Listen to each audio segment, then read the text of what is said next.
YCP chief Jagan తన పేరులోని G చూసి Jan G అనుకుంటున్నారని, కానీ జీ అంటే గొడ్డలి అని మంత్రి లోకేష్ ఎత్తవ చేశారు. అందుకే ఆ పార్టీకి గొడ్డలి పార్టీ అని పేరు పెట్టమన్నారు. తిరుపతిలో నిర్వహించిన కూటమి పాలన 2 ఏళ్ల సభలో ఆయన మాట్లాడారు. జగన్ కు క్రెడిట్ చోరీ డిజార్డర్ ఉందన్నారు. ఆర్సెల్ఆర్ మిట్టల్, గూగుల్ ప్రాజెక్టులు తానే తెచ్చానంటున్నారన్న ఆయన కొన్నాళ్లు గడిస్తే స్వాతంత్ర్యం తీసుకొచ్చింది తన తాతయ్య అంటారని విమర్శించారు. జగన్ ఆయన పేరులో జీ చూసి జెన్ జీ అనుకుంటున్నాడు.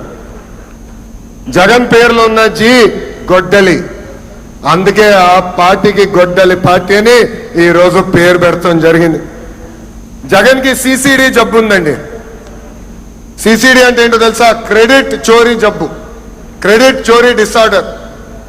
ఏకంగా పేపర్లో వార్తలు వచ్చినాయి, ఆంధ్ర రాష్ట్రానికి ఆర్సిలర్ మిత్తల్ ప్రాజెక్ట్ వస్తుందని. ఆయన ప్రెస్ మీట్ పెట్టి ప్రాజెక్ట్ రావట్లేదు, పక్క రాష్ట్రానికి వెళ్తుందని చెప్పారు. గౌరవ ముఖ్యమంత్రి గారు, ఉప ముఖ్యమంత్రి గారు ఆ ప్రాజెక్ట్ కి శంకుస్థాపన వేస్తే లేదు, నేనే ఆ ప్రాజెక్ట్ ని తీసుకొచ్చానని ప్రెస్ మీట్ లో చెప్పే పరిస్థితి మనందరం చూసాం. ఇంతేకాదు, ప్రపంచం మొత్తం తిరిగి పెద్ద ఎత్తున గూగుల్ ని మన రాష్ట్రానికి తీసుకొస్తే వాళ్ళు అడ్డుపడ్డారు, కోర్టులో కేసేశారు. కానీ ఇప్పుడు ప్రెస్ ముందరికి వచ్చి మా వల్లనే గూగుల్ ప్రాజెక్ట్ వచ్చిందని చెప్పుకునే పరిస్థితి. ఇంకా కొన్ని సంవత్సరాలు పోతే ఆగస్ట్ 15 నాడు భారతదేశానికి స్వాతంత్రం తీసుకొచ్చింది మా తాత అని చెప్పుకునే పరిస్థితికి సిసిడి జగన్ వస్తారు. జగన్ కొన్ని కంపెనీలు తీసుకొచ్చాడు. ఆ కంపెనీ పేర్లు మనందరం మర్చిపోయాం. ప్రజలందరూ ఒక్కసారి గుర్తు చేయాలనుకుంటున్నా.